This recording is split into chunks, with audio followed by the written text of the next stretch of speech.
Is it a good time to buy a home here in St. Augustine? Maybe. We have doomers saying that the Florida housing market is going to crash. We have inventory spiking. We have inflation, interest rates that are out of control. We also have an election coming up here in November, and a lot of people are saying this could be one of the biggest elections of our lifetime. And then we also have record high pricing. So does that shape up to make it a good time to buy here in St. Augustine? What's up, everyone? My name's Thomas with Real Broker here in St. Augustine, Florida. And if you're looking to buy, sell, or invest here in Northeastern Florida, make sure you reach out to me and my team. All we try to do is give you the information so that you can make an educated decision on what you want to do, which is buy, sell, or invest in real estate here in Northeastern Florida. So for today's video, what I'm going to do is look at all of the objections that you would have in terms of buying a house in today's market, and we're going to address them head on. I'm going to give you what I personally think about it, and I'm going to use data and statistics to back all of this up. I'm not just pulling this out of my ass and saying this is how it's going to be. No, I'm not like that, guys. I try to remain as unbiased as possible, even though I am a salesperson in today's market. Of course, I make money by selling homes. Oh, well, that was wonderful. But like I said before, I want to give you the information and you make a decision, and then I help you along the way. So that's the whole purpose of this video. We're going to address everything I just covered. We're going to talk about the doomers in the market. We're going to talk about inflation and interest rates. We're going to talk about the election and the impact that that could have. And we're also going to talk about the pricing here in St. Augustine. And I think that one's the biggest one, because if you look at the averages amongst seasonality, this could be the best time to buy a home. And I'm going to tell you why I personally think between now and November could be one of the best opportunities. So if you get on any social media, if you look at the news, you're going to see a ton of negative coverage about the housing market here in Florida, and really the housing market in general. And that's no surprise to me. In terms of social media marketing, fear sells the best, right? If you look at some of my top videos, some of the things that do the best performing videos are going to be the ones that are talking about the worst things about living in St. Augustine's, the negatives, all the negative bad stuff about living here tends to do much better, because people already know a lot of the good stuff. Like, oh yeah, you live in St. Augustine, historical town, beautiful, beaches are great, whole bunch of good food, entertainment. Like, everyone knows that kind of stuff, but no one wants to talk about the bad stuff. So typically when you see that, it draws you in. And there is a whole industry of YouTubers and also the mainstream news that subscribe to this, and they sell you the fear, right? And that's the hardest thing to really, for myself, to overcome. Is I'm not trying to sell you fear, I'm trying to give you the information. So if we take a look at, just go onto YouTube and do this with me and just type in the Florida housing market, and you'd really be surprised at how many things pop up on the Florida housing market that are negative. And literally the whole first page of that YouTube search page is going to be negative things by other YouTubers that make a business off of selling you these negative things, right? And the majority of the time, if you watch a lot of these videos, and I watch them, I try to keep my bias in check. I watch them because I want to know what information they're covering. And most of these videos are talking about how closings have gone down and how inventory has gone up. And that's, like, to me, completely freaking obvious, because yeah, interest rates went from 3 to 7% within like a year. So that's definitely going to slow things down in the housing market, and we're going to see inventory spike because of that, because then you have people that have their home paid off, they already have plenty of equity in their house. They're not really looking to move when they take a look at the cost of a 7% interest rate in today's market. So that's caused a whole bunch of problems, not only here in Florida, but nationally. And then one of the main points that they make is that the inventory is rising, and it's increased over 200% since 2022. And that is a fact in a lot of areas. I'm not denying that. But when you look at the historical averages, if you go prior to 2020, you'll see that, especially here in our market, and this is where I'm an expert, so this is where I want to talk about, that we're back to pretty much normal. We're still slightly under the normal averages that we have in terms of homes on the market. So we're returning back to normal from a crazy time in an unprecedented situation where we had a pandemic, and then we had interest rates at 3%, which was lower than inflation, right? So that's pretty much found money at that point. So yes, I would expect an increase in inventory from our record lows. There was one point where we had 15 days on market. You know, that's an insanely quick amount of time to sell a home. Sellers had all the leverage. Now we're going back to more of a balanced market where buyers and sellers can negotiate on what's going on in the contract. Before, the buyers were just getting hosed, like, hey, you want it? Pay 20 grand more, pay 30 grand more, pay the appraisal gap, waive your inspection. That's what was happening before. We're back to more of a normal market now, which in reality is a good thing for everyone. So the next thing that might prevent you from buying a home in today's market is the fear of inflation and interest rates. So if you've been watching the news, you could see that inflation has started to trickle down. We're still not at the Fed's target of 2%, but we're getting under 3%, which is getting close enough for the Fed to potentially make a change here in the future. And Jerome Powell has even come out and said that, hey, it might be time for a change come September, and we might see a rate cut this month. Who knows? And this is going to play into a bigger factor. I'm going to use that piece of data for why I think it may be one of the best times to buy of 2024 right now.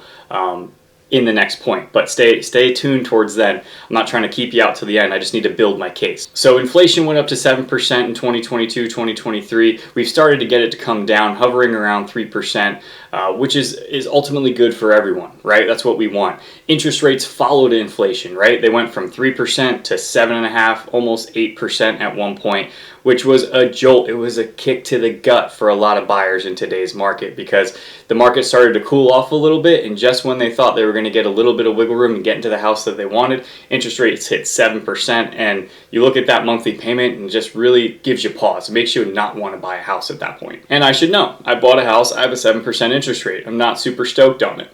But just like inflation, we've started to see interest rates trickle down a little bit. Right now, conventional 30-year mortgage is hovering around 6.4, 6.5%, and there's changes to that on the weekly and daily basis. But from what we've seen, it was, if you look at interest rates on a chart, it was in an uptrend, and now it seems that we are on a downtrend, which we are hoping that it continues that way. And this is another objection that I've heard a lot, which is going to be the political state of the world. Now, of course, that is a very convoluted topic, right? You have people that are on the far left, you have people on the far right, you have people that are in the middle, and you have people that are on the wayside of either one. And we're all just trying to figure this out. What's the best path forward? Because many people would agree that these last couple years with inflation and everything going on in the world has not been ideal, right?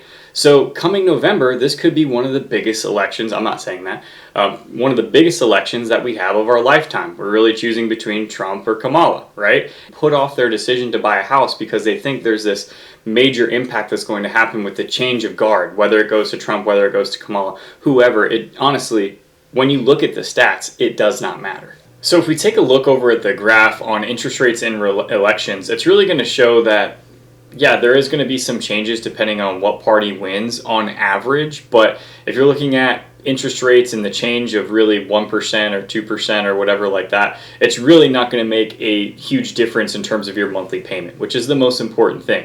So if you take a look here, you can see that for the election, you have on the bottom, you have, are they going to get better? Are they going to get positive?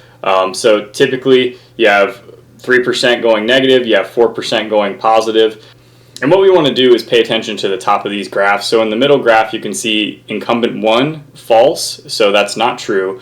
Interest rates have gone down on average 4.8% based off of the total interest rate. And then if the incumbent won, they've gone down 2.6% based on the total interest rate. Then if you look at party on an average, you can see that if you're a Democrat, then typically interest rates are going down almost 10%. And if you're a Republican, they're going up about 1.8%. Now, this is on average. Of course, there are a ton of economic factors that plug into this as well. But if you're talking about an interest rate drop of 10%, which is a large amount, you know, in comparison, but let's say it's 5.5%, well, then we're only talking about 0.5. So it's going down to 5%, which in general would make a difference in your payment, but in reality, it shouldn't sway you one way or the other from buying a house or not buying a house, right? So I think this is really important information to look at because there's so many people, and I've talked to many of them that say, you know what, we're going to hold off, we're going to wait, the world's crazy right now, we want to see what happens. But I think using data and statistics from our history really show that nothing happens. It's really pretty normal. for everything to happen. And if you take a look at this other chart, it shows the average interest rate across the time period from 1974, and you can see that there's not really much of a change, right? You can see in 1974 you have a Republican winning just under 8%, and then it goes all the way up, to let's say 1984 you have another Republican winning, and it's almost 14%.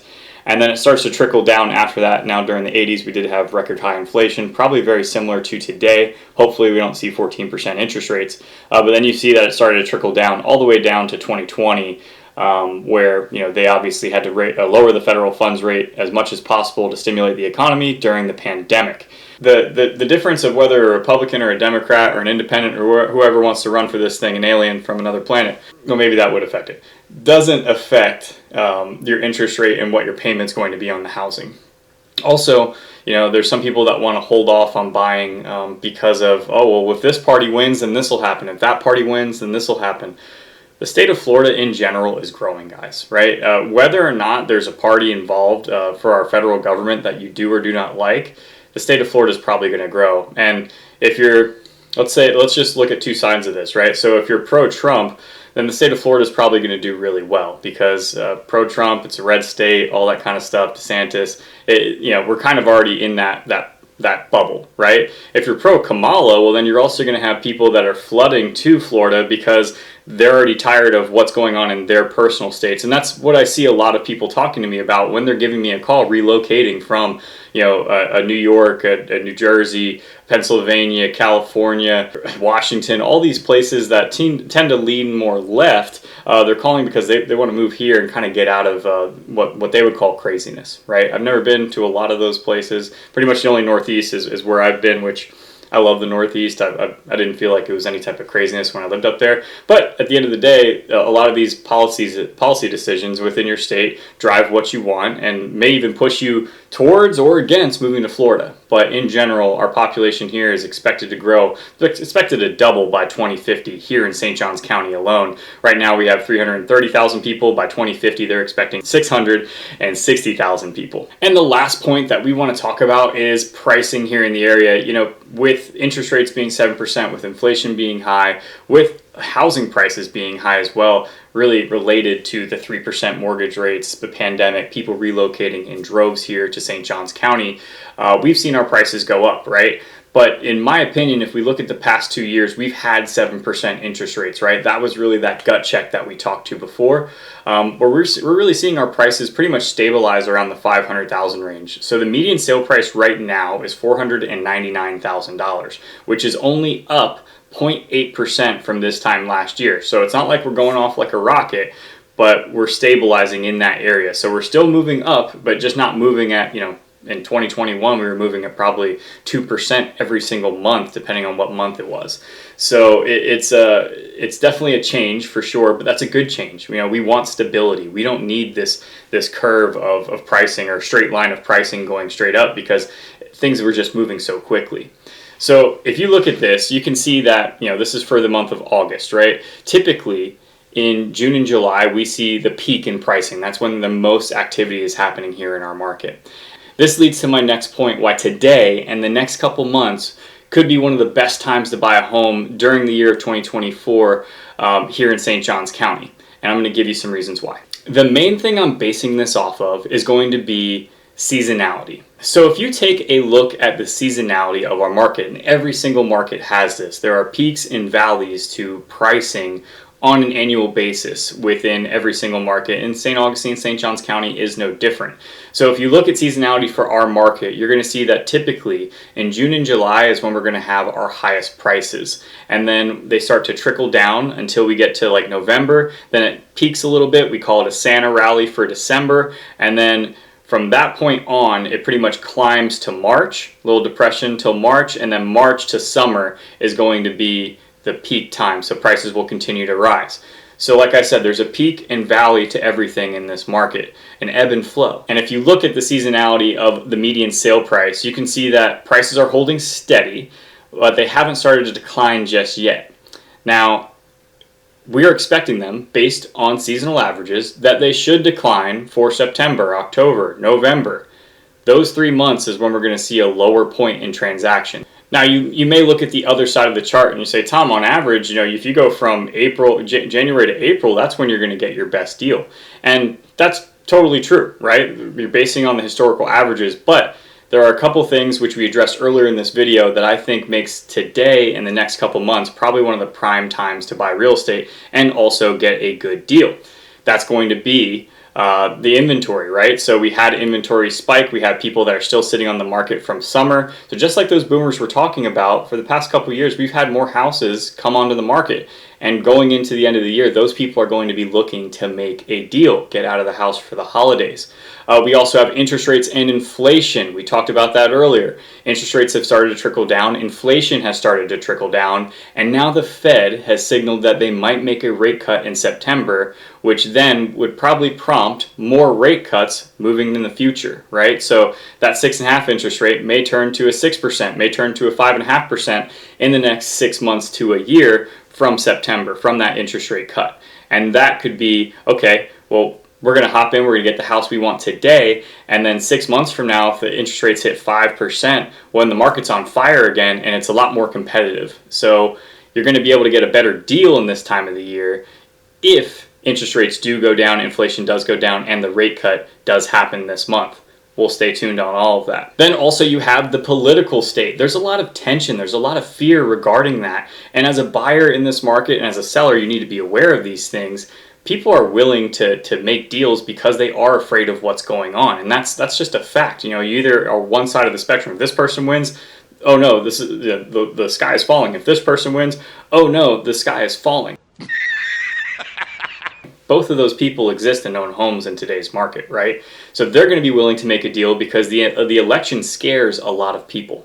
And the other reason we just covered, which is going to be the seasonality of it, right? So we see the peaks and valleys throughout the year. And as we come off of the summer highs, we have people that are still in the market that wanted to sell during the summer that are willing to wheel in deals so that they can close and move on to the next part of their life. And that's going to happen in these next couple of months here. Here's an extra tip. If you are looking to buy new construction, look at the fiscal year of when the builder's fiscal year ends, because that is going to be when they're willing to wheel and deal the most. Now, I was just talking to a builder for a client this past month who said, yeah, we actually had a slower August than normal, so bring us an offer on something. He's like, I don't know what'll happen, but we can put it in front of them and see if they say yes. So that's something that you need to keep in your back pocket, because when it comes down to the end of the month, the end of the quarter, and the end of their fiscal year, that's when these builders are going to be willing to do the best deals for you.